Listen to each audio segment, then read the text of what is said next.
ಹಾಡನ ತರನೇ ಆಗಿದ್ದು. ಮುದ್ದುಗುಮ್ಮ ಫಸ್ಟ್ ಬರ್ದು, ಮುದ್ದುಗುಮ್ಮ ಮಾತ್ರ. ಮುದ್ದುಗುಮ್ಮ ಫಸ್ಟ್ ಇನಿಷಿಯಲ್ ಮಾಡಿದ್ದು ನಾವು. ಹ್ಮ್. ಅದಾದ್ಮೇಲೆ ಕರಾವಳಿ ಟೈಟಲ್ ಟ್ರ್ಯಾಕ್, ಕಡಲಿಂದ ನಾಡು, ಅದು ಬಹುಶಃ ಕಡಲಿಂದ ನಾಡು ಹಾಡು ಕರಾವಳಿಯ ಬಿಟ್ಟು ಬೇರೆ ಯಾರಾದ್ರೂ ಸಾಹಿತಿ ಬರ್ದಿದ್ರೆ ಅವರ ಪಾಯಿಂಟ್ ಆಫ್ ವ್ಯೂ, ಕರಾವಳಿ ನೋಡೋ ಪಾಯಿಂಟ್ ಆಫ್ ವ್ಯೂ ಅಫ್ಕೋರ್ಸ್ ಚೆನ್ನಾಗೇ ಬರ್ಸ್ಕೋತಿದ್ರು, ಚೆನ್ನಾಗಿ ಬರೀತಿದ್ರು ಇರ್ಬೋದು. ಬಟ್ ಬಟ್ ನಿಮಗೆ ಸ್ವಲ್ಪ ಅಂದ್ರೆ ನಮ್ದು ಆ ಸೊಗಡು ಬರೋದಿದೆಯಲ್ಲ ಗೊತ್ತಿರೋದ್ರಿಂದ. ಹೌದು, ರಿಲೀಸ್ ಆಗಿ ನಾವು ಅದನ್ನ ಎಲ್ಲರೂ ವಿಸಿಲ್ ಹೊಡಿತಿದೀವಿ, ಕ್ಲಾಪ್ ಮಾಡ್ತಿದೀವಿ, ಅಂದ್ರೆ ಒಂದು ವೈಬ್ರೇಷನ್ ಕ್ರಿಯೇಟ್ ಆಗಿದೆ ಅಲ್ಲಿ. ಥಿಯೇಟರ್ ತುಂಬಾ ಜನ ಇದ್ದಾರೆ. ಆ ಟೈಮಲ್ಲಿ ಅಲ್ಲಿ ಬಂದು ಅದನ್ನ ತಡೀತಾರೆ ಕಾರ್ಯಕ್ರಮ ಅಂದ್ರೆ ನಿಜವಾಗ್ಲೂ ಅದು ದೊಡ್ಡ ತಪ್ಪು. ಆ ನಿರ್ದೇಶಕನ ಜೊತೆ ಅವರೆಲ್ಲ ಪರಿಚಯದಾರೆ. ಈಗ ನಾನು ನೋಡಿದೆ ಮೇಕಿಂಗ್ ಅಲ್ಲಿ ಎಲ್ಲ ಅವ್ರು ಕೊಡೆ ಹಿಡ್ಕೊಂಡು ಅವ್ರ ಜೊತೆ ನಿಂತಿದ್ದಾರೆ, ಪ್ರಜ್ವಲ್ ಸರ್ ಜೊತೆ.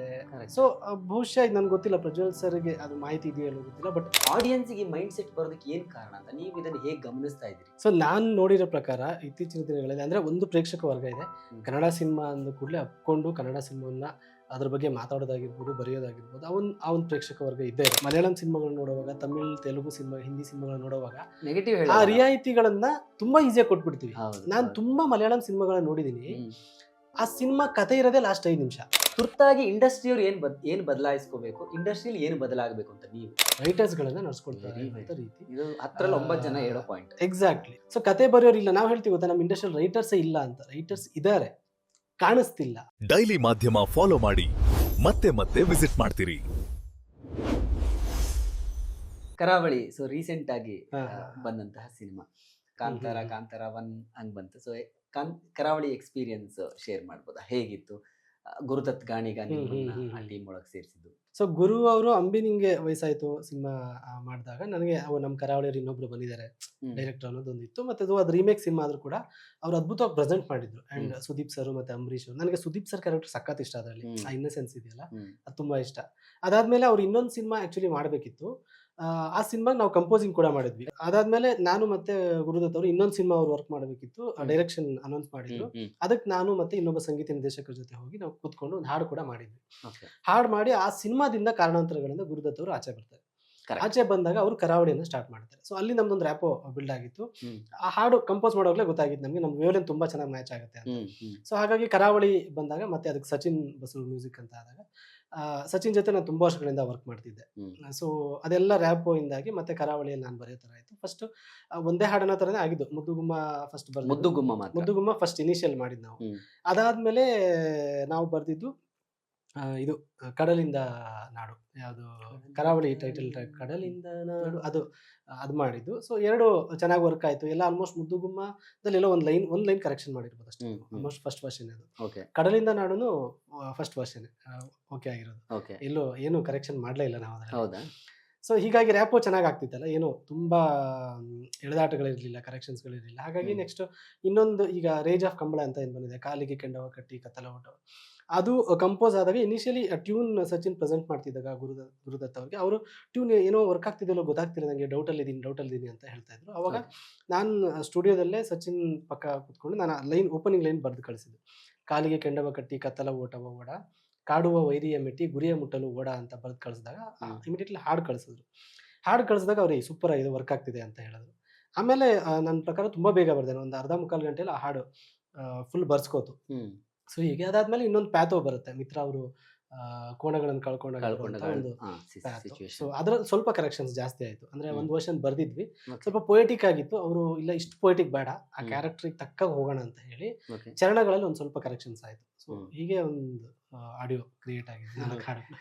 ಎಲ್ಲ ಹಾಡುಗಳು ಅಂದ್ರೆ ಆಕ್ಚುಲಿ ಆ ಸಿನಿಮಾಗೆ ಆ ಸಿಚುವೇಶನ್ಗೆ ತುಂಬಾ ಚೆನ್ನಾಗಿ ಕೂತಿದೆ. ಈಗ ಕೆಲವು ಸಿನಿಮಾಗಳು ನೋಡುವಾಗ ಹಾಡುಗಳು ಅನ್ನೆಸೆಸರಿ ಬರುತ್ತೆ ಅಂತ ಅನಿಸ್ತಾ ಇರುತ್ತೆ.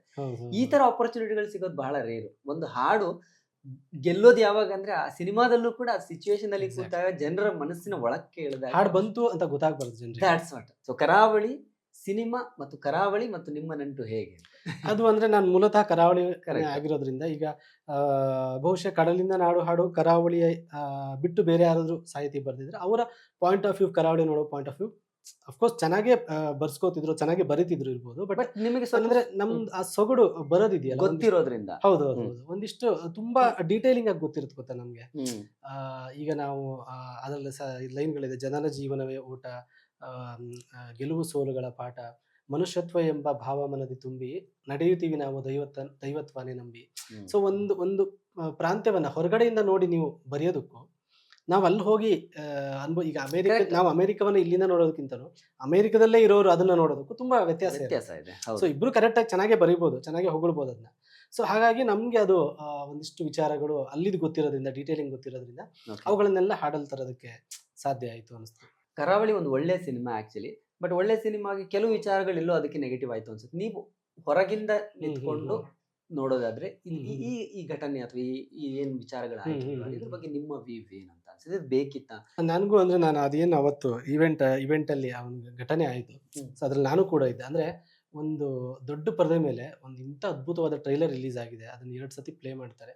ರಿಲೀಸ್ ಆಗಿ ನಾವು ಅದನ್ನ ಎಲ್ಲರೂ ವಿಸಿಲ್ ಹೊಡಿತಿದೀವಿ, ಕ್ಲಾಪ್ ಮಾಡ್ತಿದೀವಿ. ಅಂದ್ರೆ ಒಂದು ವೈಬ್ರೇಷನ್ ಕ್ರಿಯೇಟ್ ಆಗಿದೆ ಅಲ್ಲಿ. ಥಿಯೇಟರ್ ತುಂಬಾ ಜನ ಇದ್ದಾರೆ. ಆ ಟೈಮಲ್ಲಿ ಅಲ್ಲಿ ಬಂದು ಅದನ್ನ ತಡೀತಾರೆ ಕಾರ್ಯಕ್ರಮ ಅಂದ್ರೆ ನಿಜವಾಗ್ಲೂ ಅದು ದೊಡ್ಡ ತಪ್ಪು. ಯಾಕಂದ್ರೆ ಏನೇ ಇದ್ಲಿ, ಅವ್ರಿಗೆ ಅನ್ಯಾಯ ಅನ್ಸಿದ್ಯೋ, ಅನ್ಯಾಯ ಆಗಿದೆ ಅನ್ಸಿದ್ಯೋ, ಅಥವಾ ಏನೇ ವಾಟ್ ಎವರ್ ಇದ್ರೂ ಕೂಡ ಅದನ್ನ ನೀವು ಅಲ್ಲಿ ಹೇಳುವಂತ ಸಂದರ್ಭ ಆಗಿದಿಲ್ಲ. ಬಿಕಾಸ್ ನಿಮಗೆ ಟ್ರೈಲರ್ ಅಪ್ಲೋಡ್ ಮಾಡೋದಕ್ಕೆ ಇನ್ನೂ ಸಂಜೆ ಅಪ್ಲೋಡ್ ಮಾಡ್ತಿದ್ರು, ಅಥವಾ ಅಪ್ಲೋಡ್ ಆದ್ಮೇಲೂ ಕೂಡ ನಿಮ್ಗೆ ಕರೆಕ್ಷನ್ ಮಾಡಿ ಇದು ಮಾಡುವಂತ ಇದಿದೆ. ಈಗ ಯೂಟ್ಯೂಬ್ ಅಲ್ಲೂ ಒಂದು ಅವಕಾಶಗಳಿದೆ. ಹಾಗಾಗಿ ಕೂತು ಮಾತಾಡ್ಬೋದಿತ್ತು. ನಾವು ಬಹುಶಃ ಅವತ್ತು ಈಗ ತಂಡದವ್ರಿಗೆ ನೋವಾಯ್ತು, ಅದೆಲ್ಲವನ್ನು ಮೀರಿ ಅಲ್ಲಿ 100 ಜನ ಪ್ರೇಕ್ಷಕರು ಬಂದಿದ್ರು. ಪ್ರೇಕ್ಷಕರು ಏನು ಸಿನಿಮಾ ನೋಡಕ್ ಬಂದಿಲ್ಲ, ಅವರು ಕೇವಲ 2.5 ನಿಮಿಷ ಟ್ರೈಲರ್ ನೋಡಕ್ ಬಂದಿದ್ದಾರೆ. ಆ ಈವೆಂಟ್ ಅಲ್ಲಿ ಏನ್ ಮಾತಾಡ್ತಾರೆ ಅದನ್ನ ನೋಡಕ್ ಬಂದಿದ್ದಾರೆ. ಅವ್ರು ಅಷ್ಟೊಂದು ದೂರದಿಂದ ಅಷ್ಟೊಂದು ಟೈಮ್ ಕೊಟ್ಟು ಬಂದಾಗ, ಆ ಬಂದವ್ರ ಮುಂದೆ ಈ ತರ ಘಟನೆ ಆದಾಗ ನಿಮ್ಗೆ ಅದು ಕೇವಲ ಆ ಸಿನಿಮಾ ಮಾತ್ರ ಅಂತಲ್ಲ, ಸಿನಿಮಾ ರಂಗದ ಮೇಲೆ ಅವರ ಒಂದು ಅಭಿಪ್ರಾಯ ಚೇಂಜ್ ಆಗೋ ಸಾಧ್ಯತೆಗಳು ಇರುತ್ತೆ. ಈಗ ಆಲ್ರೆಡಿ ನಾವು ತುಂಬಾ ಹೇಳ್ತಾ ಇರ್ತೀವಿ, ಆಕ್ಚುಲಿ ನನ್ನ ಪ್ರಕಾರ ಕನ್ನಡ ಸಿನಿಮಾ ನೋಡ್ತಿಲ್ಲ ಜನ ಅನ್ನೋದೇ ತಪ್ಪು. ಅದನ್ನ ಹೇಳಿನೇ ಜನಕ್ಕೆ, ನಾವು ತುಂಬಾ ಜನರಿಗೆ ಅವರಿಗೆ ಯಾರು ನೋಡ್ತಿಲ್ಲ ಅಂದ್ರೆ ನಾನ್ಯಾಕೆ ನೋಡ್ಲಿ ಅನ್ನೋ ಒಂದು ಮನೋಭಾವನು ಬರೋ ಸಾಧ್ಯತೆಗಳಿದೆ. ನಾನು ಈಗಲೂ ನಾನು ಮಾಲ್ಗೆ ಹೋಗಿ ನಿಂತ್ಕೊಂಡ್ರೆ ಜನ ಒಳ್ಳೆ ಸಿನಿಮಾ ಬಂದಾಗ ನೋಡಿದ್ದಾರೆ, ಖಂಡಿತ ನೋಡ್ತಾರೆ. ಸೂಫ್ರಮ್ಸ್ ನೋಡಿದ್ದಾರೆ, ಕರಾವಳಿ ನೋಡಿದ್ದಾರೆ. ಕರಾವಳಿ ನಿಮ್ಗೆ ಲಾಸ್ಟ್ ವೀಕ್ ಶನಿವಾರ ಭಾನುವಾರೆಲ್ಲ ಎಲ್ಲ ಆರೆಂಜ್ ಆಗಿರೋದು. ಇವಾಗ ಟಾಕ್ಸಿಕ್ ಬಂದಾಗ ನೋಡಿ ಹೇಗೆ ಬರ್ತಾರೆ. ಸೊ ಈ ತರ ಸಣ್ಣ ಸಣ್ಣ ನೆಗೆಟಿವ್ ವಿಚಾರಗಳನ್ನ ನಾವು ಜಾಸ್ತಿ ವೈಭವೀಕರಿಸಿ ಇದು ಮಾಡೋದಾಗಿರ್ಬೋದು, ಮತ್ತೆ ಅದನ್ನ ಹೇಳೋದು ಅದು ತಪ್ಪು. ಅಂಡ್ ಆ ಘಟನೆ ನನಗೆ ತುಂಬಾ ಅಂದ್ರೆ ಓಕೆ, ಅವ್ರ ದನಿ ಎತ್ತಿ ತಪ್ಪು ಅಂತ ನಾನು ಹೇಳ್ತಿಲ್ಲ, ಅವರ ಪಾಯಿಂಟ್ ಆಫ್ ವ್ಯೂ ಅದು ಕರೆಕ್ಟ್. ಬಟ್ ರೀತಿ ತಪ್ಪಾಯ್ತು. ಆ ನಿರ್ದೇಶಕನ ಜೊತೆ ಅವರೆಲ್ಲ ಪರಿಚಯದಾರೆ. ಈಗ ನಾನು ನೋಡಿದೆ ಮೇಕಿಂಗ್ ಅಲ್ಲಿ ಎಲ್ಲ ಅವ್ರು ಕೊಡೆ ಹಿಡ್ಕೊಂಡು ಅವ್ರ ಜೊತೆ ನಿಂತಿದ್ದಾರೆ, ಪ್ರಜ್ವಲ್ ಸರ್ ಜೊತೆ. ಸೊ ಬಹುಶಃ ಇದು ನನ್ಗೆ ಗೊತ್ತಿಲ್ಲ, ಪ್ರಜ್ವಲ್ ಸರ್ಗೆ ಅದು ಮಾಹಿತಿ ಇದೆಯೋ ಎಲ್ಲೋ ಗೊತ್ತಿಲ್ಲ. ಬಟ್ ಆ ಘಟನೆ ಆಗಿದ್ದು ನನ್ಗೆ ನೋವಾಯ್ತು. ಅಂದ್ರೆ ಏನೇ ಇದ್ರು ಸಾಲ್ವ್ ಮಾಡ್ಕೋಬೋದಿತ್ತು, ವಾಟ್ ಎವರ್ ತಪ್ಪು ಸರಿ ಅದೆಲ್ಲ ಆಮೇಲೆ, ಬಟ್ ಕೂತು ಮಾತಾಡಿ ಸರಿ ಮಾಡ್ಕೋಬಹುದಿತ್ತು. ಇದು ಪ್ರಜ್ವಲ್ದು 40ನೇ ಸಿನಿಮಾ. ಒಬ್ಬ ಆಕ್ಟರ್ ಆಗಿ ತಮ್ಮನ್ನ ತಾವು ಆಲ್ರೆಡಿ ಗುರುತಿಸ್ಕೊಂಡಿದ್ದಾರೆ. ಅಂಡ್ ಈಗ ಒಬ್ಬ ಹೀರೋ ಅಂದ್ರೆ ಅವ್ರ ವಾಯ್ಸ್ ಆಲ್ರೆಡಿ ಆಡಿಯನ್ಸ್ ಗೊತ್ತಿರುತ್ತೆ. ಸೊ ಆ ಹೀರೋದೇ ವಾಯ್ಸ್ ಅಲ್ಲಿ ಅವರ ಪಾತ್ರವನ್ನ ನೋಡೋದಕ್ಕೆ ಆಡಿಯನ್ಸ್ ಇಷ್ಟಪಡ್ತಾರೆ. ಬಹುಶಃ ಬಹಳಷ್ಟು ಜನ ಅದೇ ಮಾತಾಡಿದ್ರು, ವಾಯ್ಸ್ ಅದು ಇಲ್ಲದೆ ಇದ್ರಿಂದ ಸಿನಿಮಾ ಎಲ್ಲೋ ಒಂದ್ ಕಡೆ ಅದು ಕೂಡ ಸ್ವಲ್ಪ ನೆಗೆಟಿವ್ ಆಯ್ತು ಅನ್ನೋದ್ರ ಬಗ್ಗೆ ನಿಮ್ಗೆ ಏನ್ ಅನ್ಸುತ್ತೆ? ಸೊ ಪ್ರಾಬಬ್ಲಿ ನನಗೆ ಈಗ ಸಾಂಗ್ ಅಲ್ಲಿ ಅಥವಾ ಟ್ರೈಲರ್ ಅಲ್ಲಿ ಎಲ್ಲೂ ಗೊತ್ತೇ ಇಲ್ಲ ಪ್ರಜ್ವಲ್ ಸರ್ ವಾಯ್ಸ್ ಇರಲ್ಲ ಅಂತ ಗೊತ್ತೇ ಇಲ್ಲದೆ ನಾನು ಥಿಯೇಟ್ರಿಗೆ ಹೋಗಿದ್ರೆ ಪ್ರಾಬಬ್ಲಿ ನನಗೂ ಅನ್ಸಿರೋದು. ಯಾಕಂದ್ರೆ ನಾವು ತುಂಬಾ ವರ್ಷಗಳಿಂದ ಸರ್ನ ನೋಡ್ಕೊಂಡ್ ಬಂದಿದ್ದೀವಿ, ಅವ್ರ ಸಿನಿಮಾಗಳನ್ನ, ಅವ್ರದ್ದೇ ಆದ ಒಂದು ಜರ್ನಿ ಇದೆ. ಆವಾಗ ಅವ್ರ ವಾಯ್ಸ್ ಜೊತೆಗೆ ಅವ್ರನ್ನ ನೋಡಕ್ ಇಷ್ಟಪಡ್ತೀವಿ ನಾವು. ಸೊ ಈ ಸಿನಿಮಾದಲ್ಲಿ ನನಗೆ ಮುಂಚೆ ಈ ಹಾಡು ಬಂದಾಗ್ಲೇ ಅವ್ರ ವಾಯ್ಸ್ ಅಲ್ಲಿ ಅದೊಂದು ಆಮೇಲೆ ಎಂತ ಹೆಸರು ಡೈಲಾಗ್ ಬರುತ್ತೆ, ಅದೊಂದು ಬರುತ್ತೆ. ಅದಾದ್ಮೇಲೆ ಟ್ರೈಲರ್ ಅಲ್ಲೂ ಇದಾಗಿ ನಮಗೆ ಗೊತ್ತಾಗಿದ್ರಿಂದ ಮೆಂಟಲಿ ನಾವು ಪ್ರಿಪೇರ್ ಆಗಿ ಹೋಗಿದ್ವಿ. ಅವ್ರ ವಾಯ್ಸ್ ಇರಲ್ಲ. ಸೊ ಹಾಗಾಗಿ ಮತ್ತೆ ತುಂಬಾ ಸೈಲೆಂಟ್ ಕ್ಯಾರೆಕ್ಟರ್ ಅವರದ್ದು, ಜಾಸ್ತಿ ಮಾತುಗಳು ಕೂಡ ಜಾಸ್ತಿ ಇರ್ಲಿಲ್ಲ. ಹಾಗಾಗಿ ಮೆಂಟಲಿ ನಾವು ಪ್ರಿಪೇರ್ ಆಗಿದ್ರಿಂದ ನನಗೆ ವೈಯಕ್ತಿಕವಾಗಿ ಏನೋ ತುಂಬಾ ಡಿಫ್ರೆನ್ಸ್ ಇನಿಷಿಯಲ್ ಸ್ವಲ್ಪ ಅನಿಸ್ತು, ಬಟ್ ಆಮೇಲೆ ಏನು ಅನ್ಸ್ಲಿಲ್ಲ ಆ ತರ ಏನು. ನೀವು ಅವಾಗಲೂ ಒಂದು ಪ್ರಶ್ನೆ ಹೇಳಿದ್ರಿ, ಅಂದ್ರೆ ಒಂದು ಇದು ಎತ್ತಿದ್ರಿ, ವಿಚಾರ ಎತ್ತಿದ್ರಿ. Kannada audience specially Kannada cinema ಅಂದ ತಕ್ಷಣ ಅಯ್ಯೋ ಸರಿಯಾಗಿ ಬರ್ತಿಲ್ಲ, ಇದೊಂದು ಕಾಮನ್ ಆಗಿ ಬರುವಂತ ಡೈಲಾಗ್. ಆಡಿಯನ್ಸ್ ಈ ಮೈಂಡ್ ಸೆಟ್ ಬರೋದಕ್ಕೆ ಏನ್ ಕಾರಣ ಅಂತ ನೀವು ಇದನ್ನ ಹೇಗೆ ಗಮನಿಸ್ತಾ ಇದ್ದೀರಿ? ಸೊ ನಾನು ನೋಡಿರೋ ಪ್ರಕಾರ ಇತ್ತೀಚಿನ ದಿನಗಳಲ್ಲಿ ಅಂದ್ರೆ ಒಂದು ಪ್ರೇಕ್ಷಕ ವರ್ಗ ಇದೆ, ಕನ್ನಡ ಸಿನಿಮಾ ಅಂದ ಕೂಡಲೇ ಅಪ್ಕೊಂಡು ಕನ್ನಡ ಸಿನಿಮಾವನ್ನ ಅದ್ರ ಬಗ್ಗೆ ಮಾತಾಡೋದಾಗಿರ್ಬೋದು, ಬರೆಯೋದಾಗಿರ್ಬೋದು, ಆ ಒಂದು ಪ್ರೇಕ್ಷಕ ವರ್ಗ ಇದ್ದೇ ಇದೆ ಖಂಡಿತವಾಗ್ಲೂ. ಯಾಕಂದ್ರೆ ಅದಿಲ್ಲ ಅಂದ್ರೆ ಇಷ್ಟು ವರ್ಷ ಕನ್ನಡ ಇಂಡಸ್ಟ್ರಿ ಆ ಒಂದು ಪ್ರಯಾಣ ಆಗಕ್ಕೆ ಸಾಧ್ಯನೇ ಇರಲಿಲ್ಲ.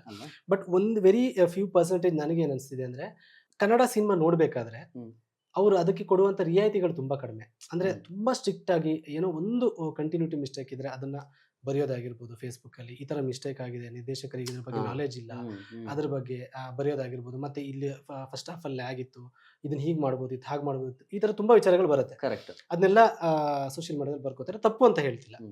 ಆದ್ರೆ ಓಕೆ, ಇದು ಬರೆಯೋದು ಅದೆಲ್ಲ ಓಕೆ, ತಪ್ಪುಗಳನ್ನ ತಿದ್ಕೊಳ್ಳೋದಕ್ಕೆಲ್ಲ. ಬಟ್ ನಾವು ಬೇರೆ ಭಾಷೆ ಸಿನಿಮಾಗಳು ನೋಡುವಾಗ, ಮಲಯಾಳಂ ಸಿನಿಮಾಗಳು ನೋಡುವಾಗ, ತಮಿಳ್, ತೆಲುಗು ಸಿನಿಮಾ, ಹಿಂದಿ ಸಿನಿಮಾಗಳು ನೋಡುವಾಗ ನೆಗೆಟಿವ್ ಆ ರಿಯಾಯಿತಿಗಳನ್ನ ತುಂಬಾ ಈಸಿಯಾಗಿ ಕೊಟ್ಬಿಡ್ತೀವಿ. ನಾನು ತುಂಬಾ ಮಲಯಾಳಂ ಸಿನಿಮಾಗಳನ್ನ ನೋಡಿದೀನಿ, ಆ ಸಿನಿಮಾ ಕಥೆ ಇರೋದೇ ಲಾಸ್ಟ್ 5 ನಿಮಿಷ. ಕರೆಕ್ಟ್. ಓಕೆ, ಒಳ್ಳೆ ಸಿನಿಮಾ. ಆ 5 ನಿಮಿಷದಲ್ಲಿ ಏನು ವಾವ್ ಫ್ಯಾಕ್ಟರ್ ಬರುತ್ತೆ. ಹಾಗಾಗಿ ನಿಮ್ಗೆ ಆ ಸಿನಿಮಾ ಅದ್ಭುತ ಅನ್ಸ್ಬಿಡುತ್ತೆ. ಅಲ್ಲಿ ನಿಮ್ಗೆ ಈ ಒಂದು ಏನು ಫುಲ್ ಸಿನಿಮಾ ನಿಮಗೆ ಲ್ಯಾಗ್ ಹೊಡೆದಿದೆ, ಅದ್ರ ಬಗ್ಗೆ ಮಾತಾಡೋದೇ ಇಲ್ಲ ಯಾರು. ಏನ್ ಮೈನಸ್ಗಳಿದೆ ಅದ್ರ ಬಗ್ಗೆ ಮಾತಾಡೋದೇ ಇಲ್ಲ. ಮತ್ತೆ ನಾನು ಈಗ ಚೆನ್ನೈ ಹೈದರಾಬಾದ್ ಎಲ್ಲ ಓಡಾಡಿದಾಗ ನಾನು ನೋಡಿದ್ದೀನಿ, ಅಲ್ಲೂ ಒಂದು ಸಿನಿಮಾಗಳ ಪೋಸ್ಟರ್ಗಳು ನೋಡಿದ್ರೆ ಇದೇನು ಇಷ್ಟು ಕೆಟ್ಟದಾಗಿದೆ ಪೋಸ್ಟರ್ಸ್ಗಳು ಅಂದ್ರೆ, ಕೆಟ್ಟ ಸಿನಿಮಾಗಳು ಅಥವಾ ನೋಡಕ್ಕಾಗದಿರೋ ಸಿನಿಮಾಗಳು ಎಲ್ಲ ಭಾಗದಲ್ಲೂ ಇದೆ. ಬರ್ತಾ ಇದೆ. ನಮಗೆ ಇಲ್ಲಿ ಪಾಸ್ ಆಗಿ ಬರೋ ಮಲಯಾಳಂ ಸಿನಿಮಾಗಳು ಅಥವಾ ತಮಿಳ್ ತೆಲುಗು ಸಿನಿಮಾಗಳು ಯಾವ್ದಂದ್ರೆ ಅಲ್ಲಿ ತುಂಬಾ ದೊಡ್ಡ ಒಳ್ಳೆ ಸಿನಿಮಾಗಳು ಏನಿರುತ್ತೆ ಆ ಥರದ ಸಿನಿಮಾಗಳು ಒಂದಿಷ್ಟು ಸಿನಿಮಾಗಳು ಬರುತ್ತೆ ನಿಮಗೆ. ಹಾಗಾಗಿ ನೀವು ಬರೀ ಒಂದಿಷ್ಟು ಸಿನಿಮಾಗಳು, ನಮ್ಮ ಸಿನಿಮಾಗಳು ಅಲ್ಲಿಗೆ ಹೋಗಿದೆ. ಸೂಫ್ರಮ್ಸ್ ಮರಾಠಿಯಲ್ಲಿ ರಿಲೀಸ್ ಆಗಿ ಅಲ್ಲಿ ಕ್ರೋರ್ಸ್ ಗಟ್ಟಲೆ ಕಲೆಕ್ಷನ್ ಮಾಡಿದೆ. ಕಾಂತಾರ ಹೋಗಿದೆ, ಚಾರ್ಲಿ ಹೋಗಿದೆ, KGF ಹೋಗಿದೆ. ಸೊ ಎಷ್ಟೋ ಸಿನಿಮಾಗಳು ರೀಮೇಕ್ ರೈಟ್ಸ್ ತಗೊಂಡು ಹೋಗ್ತಿದ್ದಾರೆ ಅಂದ್ರೆ ಕಂಟೆಂಟ್ ಚೆನ್ನಾಗಿದೆ ಅಂತ ಹೇಳಿ. ಸೊ ಈ ತರ ಇರುವಾಗ ನಾವು ಅಲ್ಲಿಂದ ಬಂದಂತ ಕೇವಲ ಒಂದಿಷ್ಟು ಒಳ್ಳೆ ಸಿನಿಮಾಗಳನ್ನು ಮಾತ್ರ ನೋಡಿ ಇಂಡಸ್ಟ್ರಿ ಸೂಪರ್, ನಾವು ಆ ಇಂಡಸ್ಟ್ರಿ ತರ ಇದು ಮಾಡಬೇಕು. ಯಾವಾಗ ಇಲ್ಲಿ ಯಾವ್ದೋ ಒಂದು ಸಿನಿಮಾ ಬಂದ್ರೆ ನಾವು ಮಲಯಾಳಂ ಸಿನಿಮಾ ತರ ಇದೆ ಇದು ಅನ್ನೋದು, ಅಂದ್ರೆ ನೀವು ಮಲಯಾಳಂ ಸಿನಿಮಾ ತುಂಬಾ ಶ್ರೇಷ್ಠ ಅನ್ನೋ ತರದ್ದು ಒಂದು ಇದೆಯಲ್ಲ. ಅಂದ್ರೆ ಓಕೆ, ಆ ಕಂಟೆಂಟ್ಗಳು ಚೆನ್ನಾಗಿದೆ, ಇಲ್ಲ ಅಂತ ಹೇಳ್ತಿಲ್ಲ, ನಾನು ಮಲಯಾಳಂ ಸಿನಿಮಾಗಳನ್ನ ನೋಡ್ತೀನಿ. ಬಟ್ ನಮ್ಮನ್ನ ನಾವು ಕುಗ್ಸ್ಕೊಂಡು ಇನ್ನೊಂದು ಇದನ್ನ ಇದು ಮಾಡೋದಿದೆಯಲ್ಲ, ನಮ್ಮ ಬಗ್ಗೆ ಯಾವಾಗಲೂ ನಾವು ನೆಗೆಟಿವ್ ಹೇಳ್ಕೊಳ್ಳೋದು. ಹೌದೌದು. ಈಗ ಓಕೆ, ಏನ್ ಒಂದು ಸಿನಿಮಾ ನೋಡಿದಾಗ ತಪ್ಪುಗಳ ಬಗ್ಗೆ ಬರೆಯೋದು ಅದೆಲ್ಲ ಓಕೆ. ಅಂದ್ರೆ ಒಬ್ಬ ನಿರ್ದೇಶಕನಾಗಿ ಎಂಡ್ ಆಫ್ ದಿ ಡೇ ಎಲ್ಲರೂ ಮನುಷ್ಯರೇ, ಎಲ್ರಿಗೂ ತಪ್ಪುಗಳಾಗತ್ತೆ, ಎಲ್ರಿಗೂ ಏನೇನೋ ಘಟನೆಗಳೀಗ ನಾವೇನೋ ಒಂದು ಇಲ್ಲಿಂದ ಒಂದು 100 ಮೀಟರ್ ನಡೀತೀವಿ ಅಂದಾಗಲೇ ಏನೇನೋ ಎಡವಿ ಏನೇನೋ ಬೀಳೋ ಸಾಧ್ಯತೆಗಳಿರುತ್ತೆ. ಒಂದು ಸಿನಿಮಾ ಮಾಡಬೇಕು ಅಂದಾಗ ತುಂಬಾ ದೊಡ್ಡ ಚಾಲೆಂಜ್ ಅದು. ಸಣ್ಣ ಪುಟ್ಟ ಮಿಸ್ಟೇಕ್ಗಳು ಖಂಡಿತ ಆಗೋದಿದ್ದೇ ಇದೆ. ಬಟ್ ನಾನು ಹೇಳೋದು ಅಂದ್ರೆ, ನಾನು ಆಗ್ಲೇ ಹೇಳಿದೆ, ಒಂದು ಆಲ್ಮೋಸ್ಟ್ 80% ಪ್ರೇಕ್ಷಕರು ಅದ್ರ ಬಗ್ಗೆ ನಮ್ಮ ಕನ್ನಡ ಸಿನಿಮಾ ಅಂದ್ರೆ ತುಂಬಾ ಒಂದು ಕೈ ಚಾಚಿ ಅಪ್ಕೊಳ್ಳೋರು ಇದ್ದಾರೆ. ಬಟ್ ಇನ್ನೊಂದು 20% ಆಡಿಯನ್ಸ್ ಅಲ್ಲಿ ಸ್ವಲ್ಪ ಈ ತರದಿದೆ. ಅಂದ್ರೆ ಕನ್ನಡ ಸಿನಿಮಾ ಅಂದ ತಕ್ಷಣ ರಿಯಾಯಿತಿಗಳು ಕಡಿಮೆ ಆಗ್ಬಿಡುತ್ತೆ, ತುಂಬಾ ರಿಯಾಕ್ಷನ್ ನೆಗೆಟಿವ್ ಇರುತ್ತೆ ತುಂಬಾ. ಸೊ ಇವರ ಅಥವಾ ಹೀರೋ ಯಾರನ್ನ ನೋಡಿದಾಗ ಇವ್ರು ವರ್ಕ್ ಆಗಲ್ಲ, ಈ ತರದಲ್ಲಿ ತುಂಬಾ ನೆಗೆಟಿವ್ ವಿಚಾರಗಳು ಫಸ್ಟ್ ಬರುತ್ತೆ. ಅದು ಬರಬಾರ್ದು ಅನ್ಸುತ್ತೆ. ಅಂದ್ರೆ ಕನ್ನಡ ಸಿನಿಮಾ ಅಂದಾಗ ನಮ್ಮ ಸಿನಿಮಾ ಅನ್ನೋದೊಂದು, ನಮ್ಮ ಭಾಷೆ ನಮ್ಮ ಸಿನಿಮಾ ಅನ್ನೋದೊಂದು ಇದ್ದು, ಅದರಲ್ಲಿ ಎಲ್ಲೋ ಒಂದು ಸಣ್ಣ ಪುಟ್ಟ ತಪ್ಪುಗಳಾಗಿದ್ರು ಓಕೆ, ಇಷ್ಟ ಆಗುವಂತ ವಿಚಾರಗಳಿದ್ರೆ ಅದನ್ನು ಬರೆಯೋಣ ಅಂತ. ಕನ್ನಡದವರಿಗೆ ಅತಿ ದೊಡ್ಡ ಚಾಲೆಂಜ್ ಅಂದ್ರೆ ತುಂಬಾ ಎಕ್ಸ್ಪೋಜರ್ ಇದೆ ಕನ್ನಡ ಆಡಿಯನ್ಸ್ಗೆ, ಸ್ಪೆಷಲಿ ಕನ್ನಡಿಗರಿಗೆ. ಕಾಂಪಿಟೇಷನ್ ಸಿಕ್ಕಾಪಟ್ಟೆ ಇದೆ, ಎಲ್ಲರಿಗೂ ಎಕ್ಸ್ಪೋಜರ್ ಜಾಸ್ತಿ ಇದೆ. ಇಲ್ಲಿ ಎಲ್ಲವೂ ಸಿಗುತ್ತೆ. ಇಲ್ಲಿ ತುರ್ತಾಗಿ ಇಂಡಸ್ಟ್ರಿಯವ್ರು ಏನ್ ಬದಲಾಯಿಸ್ಕೋಬೇಕು, ಇಂಡಸ್ಟ್ರಿಯಲ್ಲಿ ಏನು ಬದಲಾಗಬೇಕು ಅಂತ ನೀವು ಅಂದ್ರೆ, ಈ ಬದಲಾವಣೆ ನನ್ನ ಪ್ರಕಾರ ಶುರು ಆಗಿದೆ. ಇನ್ನೂ ಬೇಗ ಆಗ್ಬೇಕು, ಇನ್ನೂ ಮಹತ್ತರ ಬದಲಾವಣೆಗಳಾಗಬೇಕು ಅನ್ನೋದು ಅನ್ಸಿದ್ರೆ ಅಂದ್ರೆ ರೈಟರ್ಸ್ ಗಳನ್ನ ನಡ್ಸ್ಕೊಳ್ತಾರೆ ಅಂತ ರೀತಿ. ಇದು 10 ಜನ ಹೇಳೋ ಪಾಯಿಂಟ್. ಎಕ್ಸಾಕ್ಟ್ಲಿ. ಸೊ ನಮ್ಗೆ ಈಗಲೂ ಡೈಲಾಗ್ ರೈಟರ್ಸ್ ಅಂದ್ರೆ ಒಂದಿಷ್ಟು ಜನರ ಹೆಸರು ನಾವು ಹೇಳ್ತೀವಿ. ಮಾಸ್ತಿಯವ್ರು ಆಗಿರ್ಬೋದು, ರಘು ನಿರ್ವಳಿ ಆಗಿರ್ಬೋದು. ಸೊ ಈ ತರದ್ ಒಂದಿಷ್ಟು ಇವ ರೀಸೆಂಟ್ KD ಡೈಲಾಗ್ ರೈಟರ್ ಕ್ರಾಂತಿ ಕುಮಾರ್ ಆಗಿರ್ಬೋದು. ಸೊ ಈ ತರದ ಒಂದಿಷ್ಟು ವಿಜಯ್ ಈಶ್ವರ್. ಸೊ ಈ ತರ ಒಂದಿಷ್ಟೆಲ್ಲ ಹೆಸರುಗಳಿದೆ. ಸಾಕಾಗಲ್ಲ ನಿಮ್ಗೆ. ಕರೆಕ್ಟ್. ಇಷ್ಟು ಸಿನಿಮಾಗಳು ಬರ್ತಿರ್ಬೇಕಾದ್ರೆ ಅಫ್ಕೋರ್ಸ್ ನಿರ್ದೇಶಕರು ಒಂದಿಷ್ಟು ಜನ ಅವ್ರವ್ರ ಸಿನಿಮಾಗಳಿಗೆ ಅವ್ರು ಅದ್ಭುತವಾಗಿ ಬರ್ಕೋತಾರೆ. ಬಟ್ ರೈಟರ್ಸ್ ಅಂದ್ರೆ ಈಗ ಡೈಲಾಗ್ ರೈಟರ್ಸ್ ಆಯ್ತು, ಸ್ಕ್ರೀನ್ ಪ್ಲೇ ರೈಟರ್ಸ್, ನಿಮ್ಗೆ ಬರೀ ಸ್ಕ್ರೀನ್ ಪ್ಲೇ ಬರೆಯೋರು ಅಥವಾ ಕತೆ ಬರೆಯೋರು ಎಷ್ಟು ಜನ ಇದ್ದಾರೆ. ಸೊ ಕತೆ ಬರೆಯೋರು ಇಲ್ಲ. ನಾವು ಹೇಳ್ತೀವಿ ಗೊತ್ತಾ, ನಮ್ಮ ಇಂಡಸ್ಟ್ರಿಯಲ್ ರೈಟರ್ಸೇ ಇಲ್ಲ ಅಂತ. ರೈಟರ್ಸ್ ಇದ್ದಾರೆ, ಕಾಣಿಸ್ತಿಲ್ಲ. ಅವರಿಗೆ ನಿಜವಾಗ ಒಂದು ವೇದಿಕೆ ಸಿಗ್ತಿಲ್ಲ.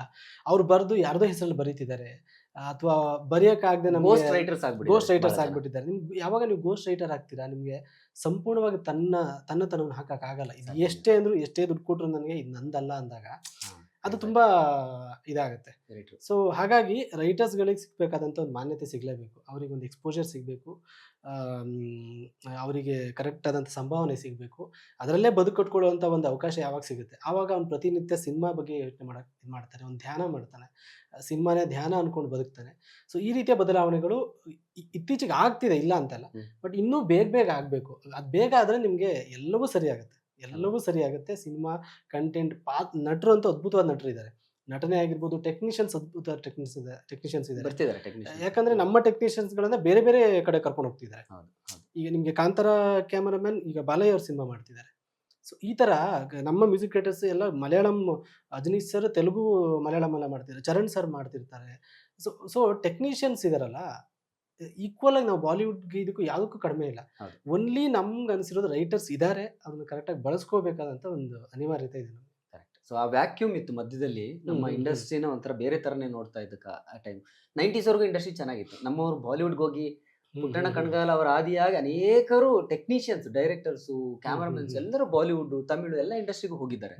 ಮಧ್ಯದಲ್ಲಿ ಒಂದು ಲೇಟ್ 90s ಇಂದ ಈ ಒಂದು 2015-16 ವರೆಗೂ ಒಂದು ಗ್ಯಾಪ್ ಇತ್ತು. ರೈಟರ್ಸ್ ಕೊಡಬೇಕಾದಂತಹ ಸ್ಥಾನಮಾನ, ಅವರಿಗೆ ಕೊಡಬೇಕಾದಂತಹ ಒಂದು ಸಂಭಾವನೆ, ಅದೆಲ್ಲವನ್ನು ಕೊಟ್ಟಾಗ ಇಂಡಸ್ಟ್ರಿ ಇನ್ನೂ ಒಳ್ಳೆ ರೀತಿಯಲ್ಲಿ ಬೆಳೆಯುತ್ತೆ ಹ್ಮ್, ಅಂತ ಹ್ಮ್. ಅನ್ಸುತ್ತೆ. ಯಾಕಂದ್ರೆ ಮುಂಚೆ ಎಲ್ಲ ಹಂಗೆ ಇತ್ತು, ಕತೆ ಚಿತ್ರಕತೆ ಬೇರೆಯವ್ರು ಮಾಡ್ತಾ ಇದ್ರು, ನಿರ್ದೇಶನ ಈಗ ಬೇರೆ ಅಣ್ಣವ್ರ ಸಿನಿಮಾಗಳೇ ನೋಡಿ ನಿಮ್ಗೆ ಎಲ್ಲ ಹೌದು. ಜಿ ಉದಯಶಂಕರ್ ಅವರು ಸ್ಕ್ರೀನ್ ಪ್ಲೇ ಮಾಡ್ತಾರೆ. ಕುತ್ಕೊಂಡು ಬರ್ದು ಸೊ ಆ ತರದ್ದು ಅಂದ್ರೆ ಇವಾಗ್ಲೂ ಬರೆಯೋರು ಇದಾರೆ, ಯಾಕಂದ್ರೆ ಬರಹಗಾರ ಇದಾರೆ.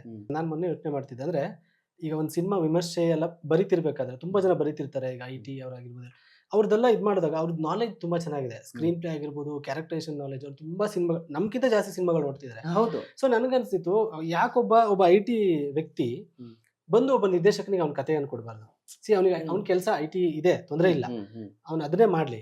ಕತೆ ಅವನಲ್ಲಿ ಯಾವ್ದೋ ಒಂದು ಕತೆ ಇದ್ರೆ ಅದನ್ನ ಒಬ್ಬ ಡೈರೆಕ್ಟರ್ಗೆ ಒಪ್ಸಿ ಸ್ಕ್ರೀನ್ ಪ್ಲೇ ನೀವು ಮಾಡಿ, ನಾನು ನಿಮ್ಗೆ ವೀಕೆಂಡ್ಸ್ ಅಲ್ಲಿ ನಿಮ್ ಜೊತೆ ವರ್ಕ್ ಮಾಡ್ತೀನಿ, ಅಥವಾ ಪಾರ್ಟ್ ಟೈಮ್ ಆಗಿ ನಾನು ವರ್ಕ್ ಫ್ರಮ್ ಹೋಮ್ ಇದ್ದಾಗ ಬಂದೆಲ್ಲ ವರ್ಕ್ ಮಾಡ್ತೀನಿ. ಈ ತರ ನನ್ನ ಪ್ರಕಾರ ಯಾಕಂದ್ರೆ ಅವನಿಗೂ ಈಗ ನಾನು ಹೆಲ್ತ್ ಕೇರ್ ಅಲ್ಲಿ ವರ್ಕ್ ಮಾಡ್ತಿರ್ಬೇಕಾದ್ರೆ ಸಿನಿಮಾ ಬಗ್ಗೆ ಕನ್ಸು ಕಾಣ್ತಿದ್ದವನು. ಈ ತರ ಸಾವಿರಾರು ಜನ ಇದ್ದಾರೆ, ಯಾರು ಪ್ಯಾಷನ್ ಸಿನಿಮಾ ಮಾಡಬೇಕು ಅಂತ, ಸಿನಿಮಾದಲ್ಲಿ ಇರಬೇಕು ಅಂತ ಅನ್ಕೊಂಡವರು ಅನಿವಾರ್ಯ ಕಾರಣಗಳಿಂದ ಇಂಡಸ್ಟ್ರಿಯಲ್ಲಿ ಬೇರೆ ಬೇರೆ ಇಂಡಸ್ಟ್ರಿಯಲ್ಲಿ ಕೆಲಸ ಮಾಡ್ತಿದ್ದಾರೆ. ಸೊ ಕಾರ್ಪೊರೇಟ್ ಜಾಬ್ ಮಾಡ್ತಿದ್ದಾರೆ. ಸೊ ಅವರಿಗೂ ಒಂದು ಅವಕಾಶ ಆಗುತ್ತೆ ಸಿನಿಮಾ ರಂಗದಲ್ಲಿ ತೊಡಗಿಸ್ಕೊಳ್ಳೋದಕ್ಕೆ. ಮತ್ತೆ ಇವರಿಗೂ ಕೂಡ ಒಂದು ಬೇರೆ ಫ್ಲೇವರ್ ಆಫ್ ರೈಟಿಂಗ್ ಸಿಗುತ್ತೆ, ಯಾರಿಗೆ, ನಮ್ಮ ನಿರ್ದೇಶಕರಿಗೆ. ಅದು ಒಂದು ಆಗ್ಬೇಕು ಅಂತ ನನಗನ್ಸುತ್ತೆ. ಅಂದ್ರೆ ಅವರು ಬಂದು ತಮ್ಮ ಕಥೆಗಳನ್ನ ಹೇಳ್ಕೊಳ್ಳುವಂತ ಒಂದು ಎಕ್ಸ್ಪೋಜರ್. ಈಗ ಅವ್ರಿಗೆ ಗೊತ್ತಿರಲ್ಲ ಇಂಡಸ್ಟ್ರಿಯಲ್ಲಿ ಯಾರನ್ನ ಅಪ್ರೋಚ್ ಮಾಡ್ಬೇಕು. ಈಗ ನನಗೆ ನನ್ನ ಫ್ರೆಂಡ್ಗೆ ಯಾರಿಗೊಬ್ಬ ಕತೆ ಗೊತ್ತಿದ್ರೆ ಅವರು ಮೇ ಬಿ ನನ್ನ ಹತ್ರ ಬಂದ್ಬಿಟ್ಟು ಹಿಂಗೊಂದು ಕತೆ ಇದೆ, ಯಾರನ್ನ ಅಪ್ರೋಚ್ ಮಾಡೋದು ಅಂತ ನಾನು ಗೈಡ್ ಮಾಡ್ಬೋದು. ಸೊ ಆ ರೀತಿ ಅವ್ರಿಗೊಂದು ಎಕ್ಸ್ಪೋಜರ್ ಬೇಕು ಅಂತ ಅನ್ಸುತ್ತೆ ನನಗೆ. ಅದು ಬಹಳ ಜನ ಹೇಳೋದು ಕೇಳಿದೀನಿ, ಕತೆ ಇರುತ್ತೆ ಬಟ್ ಅದನ್ನ ಹೇಳಿದಾಗ ಬಹಳಷ್ಟು ಜನ ಕತೆನ ನಮ್ಗೆ ಕೊಡಿ ಅಂತ ಕೇಳ್ತಾರೆ. ಅಂದ್ರೆ ಸಿನಿಮಾಗ್ ಬರೋರು ಏನಂದ್ರೆ ಹೆಸರಿಗಾಗಿ ಬರ್ತಾರೆ. ತಾವೊಂದ್ ಕತೆ ಬರ್ದಿದೀವಿ ಅಂದ್ರೆ ತಮ್ಮ ಹೆಸರು ಅಲ್ಲಿ ಕಾಣ್ಬೇಕು ಸ್ಕ್ರೀನ್ ಮೇಲೆ ಅಂತ. ಬಟ್ ನಿಮ್ ಕತೆನ್ ಕೊಡಿ, ನಾವ್ ಅದನ್ನ ಬಳಸ್ಕೋತೀವಿ, ನಮ್ಮ ಹೆಸರು ಹಾಕೋತೀವಿ ಅನ್ನೋರೇ ಜಾಸ್ತಿ ಇಲ್ಲಿ. ಅದೇ ನಮ್ಗೆ ರೈಟ್ ಯಾವ ದಾರಿಯಲ್ಲಿ ಹೋಗ್ತೀವಿ ಅನ್ನೋ ತುಂಬಾ ಇಂಪಾರ್ಟೆಂಟ್ ಆಗುತ್ತೆ. ವೆರಿ ವೆರಿ ಯಾರೊಬ್ರು ನಮ್ಮ ಪರಿಚಯ ಇರೋರು, ನಾವು ನಂಬಬಹುದಾದಂಥ ವ್ಯಕ್ತಿಯ ಥ್ರೂ ಹೋಗಿ ಆ ಥರ ಏನೋ ಮಾಡಬೇಕು. ಮತ್ತೆ ಇತ್ತೀಚೆಗೆ ಸ್ವಲ್ಪ ಅದು ಕಡಿಮೆ ಇದೆ, ಅಂದ್ರೆ ನಿಮ್ ಕತೆಗೆ ನಾವು ಹೆಸರು ಹಾಕೋತೀವಿ ಅನ್ನೋದು ಒಂದು ಸ್ವಲ್ಪ ಕಡಿಮೆ ಆಗಿದೆ. ತುಂಬಾ ಪ್ರೊಫೆಷನಲ್ ಆಗಿ ಬಿಹೇವ್ ಮಾಡೋದು ಜಾಸ್ತಿ ಇದೆ. ಸ್ವಲ್ಪ ಹೊಸ ಜನರೇಷನ್ ಬಂದ್ಮೇಲೆ ಕರೆಕ್ಟ್. ನನಗೆ ಅಂದ್ರೆ ಮುಂಚೆ ಹೇಗಿತ್ತು ನನಗೆ ಗೊತ್ತಿಲ್ಲ, ಬಟ್ ನಾನ್ ನೋಡಿದ ಪ್ರಕಾರ ಈ 10 years ಜರ್ನಿಯಲ್ಲಿ ಅದು ಬೆಟರ್ ಆಗ್ತಾ ಇದೆ. ಬಿಕಾಸ್ ಮೋರ್ ನಿಮ್ಗೆ ಎಜುಕೇಟೆಡ್ ಪೀಪಲ್ ಆಗಿರ್ಬೋದು, ತುಂಬಾ ವಿಚಾರವಂತರು, ತುಂಬಾ ಓದ್ಕೊಂಡವರು, ಈ ಥರದವರೆಲ್ಲ ಬಂದಾಗ ನಿಮ್ಗೆ ಅವ್ರಿಗೆ ಏನಂದ್ರೆ ಅವ್ನಿಗೆ ಗೊತ್ತು, ನಾನು ಈ ಒಂದು ಕತೆ ನಾನು ಅವನ ಹೆಸರು ಹಾಕೊಂಡು ಸಿನಿಮಾ ಮಾಡಿಬಿಡ್ಬೋದು. ಇನ್ನೊಂದು ಸಿನಿಮಾಗೆ ಬೇಕಲ್ವಾ ನನಗೆ ಕಂಟೆಂಟ್ ಬೇಕಲ್ವಾ. ಮತ್ತೆ ಇವಾಗ ಮೀಡಿಯಾ ಎಕ್ಸ್ಪೋಜರ್ ಎಲ್ಲ ಹೆಂಗಿದೆ ಅಂದ್ರೆ ಅವ್ನು ಯಾರ ಕತೆ ನಾವು ತಗೊಂಡ್ ಮಾಡಿರ್ತೀವಲ್ವಾ, ನಾಳೆ ಹೋಗಿ ಮೀಡಿಯಾದಲ್ಲಿ ಕುತ್ಕೊಂಡು ನನ್ನ ಕತೆ ಅಂತ ಹೇಳ್ಬೋದು. ನಿಮ್ಗೆ ಮುಂಚೆ ಎಲ್ಲ ತುಂಬಾ ಕಷ್ಟ ಆಯ್ತು ಆ ಥರ. ಹಾಗಾಗಿ ಎಲ್ಲದೂ ಪಾರದರ್ಶಕವಾಗಿ ನಡೆಯುತ್ತೆ ಇವಾಗ ಹೆಚ್ಚಿನ. ಸೊ ಫೈನಲಿ ಕೊನೆಯ ಹಂತಕ್ಕೆ ಬಂದ್ವಿ. ರೀಸೆಂಟ್ ಆಗಿ ಇನ್ನೊಂದು ಸಾಂಗ್ ಬಂತು, ಐ ಥಿಂಕ್ ಒಂದ್ ದಿನದ ಹಿಂದೆ, ಸ್ಪಾರ್ಕ್ ಒಂದು ಡಾನ್ಸ್ ನಂಬರ್ ನಿರಂಜನ್ ಅದ್ಭುತವಾಗಿ ಡಾನ್ಸ್ ಮಾಡಿದ್ದಾರೆ. ನಿಮ್ಗೆ ಒಂದು ಅದ್ಭುತವಾದಂತಹ ಒಂದು ಹಾಡು ಮತ್ತೊಂದು. ಸೊ ಹೇಗನ್ಸುತ್ತೆ ಈ ಹಾಡು? ತುಂಬಾ ಖುಷಿ ಆಗುತ್ತೆ. ಅಂದ್ರೆ ನನಗೆ ನಾನು ಜಾಸ್ತಿ ಮಾಂಟೇಜ್ ಸಾಂಗ್ಸ್, ಲವ್ ಸಾಂಗ್ಸ್ ಈ ಥರದ್ದೆಲ್ಲ ನೋಡ್ಕೊಂಡು ಬಂದಿದ್ದೆ. ಸೊ ಈ ಥರ ಒಂದು ಸೆಟ್ ಟೈಪಲ್ಲಿ ಶೂಟ್ ಆಗಿರೋದು ನಂದು ಪ್ರಾಬಬ್ಲಿ ಚಂದನ್ ಹೆಂಡತಿ ನನ್ನ ಫಸ್ಟ್ ಸಾಂಗ್ ಆ ಥರ ಸಿಕ್ಕಿತ್ತು. ಅದು ದೊಡ್ಡ ಅದೃಷ್ಟ ನನಗೆ. ಅದಾದ್ಮೇಲೆ ಸೊ ಪ್ರಾಬಬ್ಲಿ ಇದೆ ಅನ್ಸುತ್ತೆ ನನಗೆ ಈ ಇಷ್ಟು ವಿಜುವಲ್ ಬ್ಯೂಟಿ ಒಂದು ಸೆಟ್ಟಲ್ಲಿ ಶೂಟ್ ಆಗಿರುವಂಥ ಹಾಡು. ಅದು ಕುಂದಾಪುರ ಕನ್ನಡ ಭಾಷೆಯಲ್ಲಿತ್ತು, ಇದು ಉತ್ತರ ಕರ್ನಾಟಕ ಭಾಷೆಯಲ್ಲಿ ಇದೆ. ಅಂಡ್ ಕೋಇನ್ಸಿಡೆನ್ಸ್ ಅಂದ್ರೆ ಎರಡದ್ದು DOP ಒಬ್ರೆ, ಸ್ವಾಮಿಗೌಡ ಅವರು. ನಾವು ಮೊನ್ನೆ ಮಾತಾಡೋದು, ಆಂಜನೇಯ ಪುತ್ರ ಶೂಟ್ ಮಾಡಿದ್ರೆ ಸ್ವಾಮಿಗೌಡ ಅವರೇ ಇದಕ್ಕೆ ಇದು ಮಾಡಿರೋದು. ಸೊ ಖುಷಿ ಇದೆ. ಶರಣ್ ಸರ್ ಹಾಡಿದ್ದಾರೆ. ಸೊ ಅಲ್ಲಿ ಕೈಲಾಶ್ ಕೇರು, ಇಲ್ಲಿ ಶರಣ್ ಅವರು. ಹೆಚ್ಚು ಕಮ್ಮಿ ಶರಣ್ ಅವರ ವಾಯ್ಸ್ ಕೂಡ ಹೌದು. ಮತ್ತೆ ಸಿಮಿಲಾರಿಟೀಸ್ ಇದೆ. ಮತ್ತೆ ಉತ್ತರ ಕರ್ನಾಟಕ ಭಾಷೆ ಅಂದಾಗ ಅವರು ಹುಬ್ಳಿ ಧಾರವಾಡ ಆ ಕಡೆಯವ್ರು ಆಗಿರೋದ್ರಿಂದ ನಮ್ಗೆ ಅದು ಹಾಡೋವಾಗ್ಲೂ ಇದೆಯಲ್ಲ, ಆ ಬ್ರೆತ್ ಕೂಡ ಅಲ್ಲಿಂದಾನೆ ಬಂದಂಗ ಅನ್ಸುತ್ತೆ. ಆ ಉತ್ತರ ಕರ್ನಾಟಕ ಉಸಿರದು ಅಂತ ಅನ್ಸುತ್ತೆ. ಮತ್ತೆ ತುಂಬಾ ಇಂಪ್ರೂವೇಷನ್ ಮಾಡ್ಕೊಂಡು ಒಂದಿಷ್ಟು, ಈಗ ನಾನು ಬೆಣ್ಣೆ ಹಂಗ ಮಾತನಾಡತಿ ಕೆನ್ನಿ ಹಿಂಡತಿ ಅಂತ ಬರ್ದಿದೆ, ಅದನ್ನ ಚೂಟತಿ ಮಾಡೋಣ ಚೆನ್ನಾಗಿರುತ್ತೆ. ನಮ್ ಕಡೆ ಚೂಟತಿ ಅಂತ, ಸರ್ ಚೂಟತಿ ಅಂತ ಮಾಡೋಣ ಅಂತ ಹೇಳಿ. ಸೊ ಈ ತರದೆಲ್ಲ ಇಂಪ್ರೂವೇಷನ್ ಮಾಡ್ಕೊಂಡು ರೆಕಾರ್ಡಿಂಗ್ ಮಾಡಿರೋದು. ಅದು ತುಂಬಾ ಮಜಾ ಮಾಡ್ಕೊಂಡು ಹಾಡಿದ್ರು ಅದನ್ನ. ಸೊ ಒಳ್ಳೆ ರೀಚ್ ಆಗ್ತಿದೆ ಆಕ್ಚುಲಿ, ಹಾಡು ಬಗ್ಗೆ ಒಳ್ಳೆ ರಿವ್ಯೂ ಬರ್ತಿದೆ ಅಲ್ವಾ. ನಾನು ನಿರಂಜನ್ ಜೊತೆ ಮಾತಾಡ್ತಾ ಇದ್ದೆ, ಸೊ ಮಾತಾಡ್ತಾ ಇರುವಾಗ ಹೇಳಿ ಅವ್ರ ಬಗ್ಗೆ ಮಾತಾಡ್ಲೇಬೇಕು. ಅಂದ್ರೆ ಡ್ಯಾನ್ಸಿಂಗ್ ಹೀರೋಸ್ ಸ್ವಲ್ಪ ಕಡಿಮೆ ನಮ್ಮ ಇಂಡಸ್ಟ್ರಿ ಹೇಳ್ಬೇಕು ಅಂದ್ರೆ. ಅಪ್ಪು ಅವ್ರ ಆದ್ಮೇಲೆ ಹೌದು ಯಶ್ ಅವ್ರು ಮಾಡ್ತಾ ಇದ್ರು, ಅವರು KGF ಆ ಕ್ಯಾರೆಕ್ಟರ್ ಗ್ಲೋರಿಫಿಕೇಶನ್ ಅವಕಾಶ ಸಿಕ್ಕಿಲ್ಲ. ಹೌದೌದು. ಸೊ ರೀಸೆಂಟ್ ಟೈಮಲ್ಲಿ ನಾನು ಅಂದ್ರೆ ಹೊಸ ಹೀರೋ ಇದ್ರಲ್ಲಿ ಡ್ಯಾನ್ಸಿಂಗ್ ತುಂಬಾ ಚೆನ್ನಾಗಿ ನೋಡಿದ್ರೆ ಜನಾರ್ದನ್ ರೆಡ್ಡಿ ಅವ್ರ ಮಗ ಕಿರೀಟಿ ಜೂನಿಯರ್ ಸಿನಿಮಾ ಮಾಡಿದ್ರಲ್ಲ, ಅವ್ರು ತುಂಬಾ ಚೆನ್ನಾಗಿ ಡ್ಯಾನ್ಸ್ ಮಾಡ್ತಿದ್ರು. ಅಂಡ್ ಪ್ರತಿಯೊಬ್ಬರು ಈ ತರ ಡ್ಯಾನ್ಸ್ ಮಾಡೋರು ಇದ್ರು ಕೂಡ ನಮ್ಗೆ ಈಗ ಹೊಸ ಜನರೇಷನ್ ಬಂದಾಗ, ನಿರಂಜನ್ ಅವ್ರು ಬಂದಾಗ, ಸೊ ಅವರ ಡ್ಯಾನ್ಸ್ ನೋಡ್ಬಿಟ್ಟು ತುಂಬಾ ಖುಷಿ ಆಯ್ತು. ಅವರ ಹೈಟ್ಗೆ ಆ ಲೆವೆಲ್ ಡೆಡಿಕೇಶನ್ ಇದ್ರೆ ಮಾತ್ರ ಸಾಧ್ಯ. ಆ ಡ್ಯಾನ್ಸ್ ಮತ್ತೆ ಆ ಎಕ್ಸ್ಪ್ರೆಷನ್ಸ್ ಆಗಿರ್ಬೋದು, ಅಂಡ್ ಅವ್ರ ಜೊತೆ ಮ್ಯಾಚ್ ಮಾಡಿರೋದು ರಚನೆ ಇಂದಿರೋದು. ಸೊ ಒಂದು ಅದ್ಭುತವಾದ ವಿಜುವಲ್ ಬ್ಯೂಟಿ ಕೂಡ ಇದೆ ಹಾಡಲ್ಲಿ. ಹಾಗಾಗಿ ನಿಮಗೆ ಮತ್ತೆ ಮುರಳಿ ಮಾಸ್ಟರ್ ನೋಡಿ, ನಾವು ಯಾವಾಗ ಏನು ಲೈನ್ ಬರಿತೀವಲ್ಲ, ಪ್ರತಿಯೊಂದು ಲೈನ್ ಕಾಂಪ್ಲಿಮೆಂಟ್ ಮಾಡೋ ಥರ ಡ್ಯಾನ್ಸ್ ಅಲ್ಲಿ ಒಂದು ಎಕ್ಸ್ಪ್ರೆಷನ್ ಕೊಡ್ತಾರೆ ಗೊತ್ತಾ? ಆ ಹಾಡುಗಳು ತುಂಬಾ ದೊಡ್ಡ ಮಟ್ಟದ ಹಿಟ್ ಆಗುತ್ತೆ ಅಲ್ವಾ? ಅದು ನನಗೆ ಇದ್ರಲ್ಲಿ ಕಾಣಿಸ್ತು. ಒಂದೊಂದು ಲೈನ್ಗೂ ಕೂಡ ಈಗ ಕೊಡು ತಿನ್ಬೆ ಕರೆಂಟ್ ಅಂದಾಗ ಕರೆಂಟ್ ಹೊಡೆದಿರೋ ತರ ಒಂದು ಎಕ್ಸ್ಪ್ರೆಷನ್ Correct. ಸೊ ಒಂದು ಮಜವಾಗಿ ಪ್ರತಿಯೊಂದು ಲೈನ್ಗೂ ಒಂದು ಎಕ್ಸ್ಪ್ರೆಷನ್ ಕೊಟ್ಟಿದ್ದಾರೆ. ಅವಾಗ ನಿಮ್ ಜನರಿಗೆ ಈ ಲಿರಿಕ್ಸ್ ಸೂಪರ್ ಆಗಿದೆ ಅನ್ಸುತ್ತೆ. That's So, right. ಆ ಆ choreography- ಎಕ್ಸ್ಪ್ರೆಷನ್ ಬಂದಾಗ Exactly. ಸ್ಕ್ರೀನ್ ಅಲ್ಲಿ ಸೊ ಕೊರಿಯೋಗ್ರಫಿಯಲ್ಲೂ ಅದಾಗಿದೆ ಅದು. ಅಲ್ವಾ? ಹ್ಮ್, ಹ್ಮ್. ನಿಜ, ನೀವ್ ಹೇಳಿದ್ ಕರೆಕ್ಟ್. ಅದು ಕೂಡ ಆ ತರದ್ ಬಂದಾಗ್ಲೇ ಆ ಲಿರಿಕ್ಸಿಗೆ ಒಂದು ವ್ಯಾಲ್ಯೂ ಬರುತ್ತೆ, ಅದು ಹ್ಮ್, ಹ್ಮ್, ಅಪ್ಲಿಫ್ಟ್ ಆಗುತ್ತೆ. ಟಾಕ್ಸಿಕ್ ಬರ್ತಾ ಇದೆ, ಇದು ತುಂಬಾ ದೊಡ್ಡ ಮಟ್ಟಕ್ಕೆ ನಿಮ್ಗೆ ಹೆಸರು ಕೊಡ್ಲಿ. ನಮ್ಮ ಕನ್ನಡದ ಪ್ರತಿಭೆಗಳು ಬೇರೆ ಬೇರೆ ಭಾಷೆಗೆ ಹೋಗ್ತಾ ಇದೀವಿ ಅಂತ ಇಷ್ಟೊತ್ತು ಮಾತಾಡ್ತಾ ಇದೀವಿ. ಹೌದು. ನೀವು ಕೂಡ ಬೇರೆ ಭಾಷೆಗೆ ಹೋಗಿ ಲಿರಿಕ್ಸ್ ಬರೆಯೋ ತರನು ಆಗ್ಲಿ. ಇಲ್ಲ, ಬೇರೆ ಬೇರೆ ಯಾವ್ದು ಭಾಷೆ ಬರಲ್ಲ, ಬರೆದ್ರೆ ಹೌದಾ? ಹಿಂದಿ ಹಿಂದಿ ಹಿಂದಿ ಬರೀಬೋದು. ನನಗೆ Okay. ಶಕಲಕ ಹಿಂದಿ ವರ್ಷ ನಾನೇ ಬರ್ದಿರೋದು. ಓಕೆ, ಅಂಡ್ ಆ ಸ್ಪಾರ್ಕ್ ಅಲ್ಲಿ ಎಲ್ಲ 4 ಹಾಡುಗಳು ನಾನೇ ಬರ್ದಿದ್ದೀನಿ ಹಿಂದಿಯಲ್ಲಿ. ಹಿಂದಿ ನನ್ಗೇನ್ Hindi but knowledge Hindi comfortable ಅಲ್ವಾ? ಹಿಂದಿ ಕಂಫರ್ಟೇಬಲ್, ಬಟ್ ಕನ್ನಡದಷ್ಟು ಕಂಫರ್ಟೇಬಲ್ ಅಂತೂ ಅಲ್ಲ. ಅದು ಯಾವಾಗ್ಲೂ ಹಂಗೆ. ಕನ್ನಡದ ಒಂದು 20% ಹಿಂದಿ ಅಷ್ಟೇ ಅಂತ ಹೇಳ್ಬೋದು. Okay. ಯಾಕಂದ್ರೆ ಇದು ನನ್ನ ಮಾತೃಭಾಷೆ ಆಗಿರೋದ್ರಿಂದ. ಬಟ್ ಬರಿತಾ ಬರಿತಾ ಓಕೆ, ನಾನು ಇನ್ನೂ ಕಲಿತಾ ಇದ್ದೀನಿ. ನಾನು ಒಂದು ವರ್ಷ ಮಧ್ಯಪ್ರದೇಶಲ್ಲಿದ್ದೆ. ಹ್ಮ್. ಅಲ್ಲಿ ಒಂದು ವರ್ಷ ಆಲ್ಮೋಸ್ಟ್ ನಾನು ಹಿಂದಿಯೇ ಮಾತಾಡಿದ್ದೀನಿ. ಹ್ಮ್. ಮತ್ತೆ ಹಿಂದಿ ಹಾಡುಗಳು, ಗಜಲ್ಸು, ಹಿಂದಿ ಸಾಹಿತ್ಯಗಳನ್ನು ಸಿಕ್ಕಾಪಟ್ಟೆ ಫಾಲೋ ಮಾಡ್ತೀನಿ ನಾನು. ಸೊ ಹಾಗಾಗಿ ಅದೆಲ್ಲ ಕೇಳಿ ಕೇಳಿ ಕೇಳಿ ಕೇಳಿ ಹಿಂದಿ ಸಿನಿಮಾಗಳನ್ನು ನೋಡಿ ಸೊ ಒಂದು ಸ್ವಲ್ಪ ಬರೆಯಕ್ಕೆ ಕಲ್ತಿದ್ದೀನಿ. Okay, at least ಒಳ್ಳೇದಾಗ್ಲಿ sir. Yes sir, thank you sir, thank you.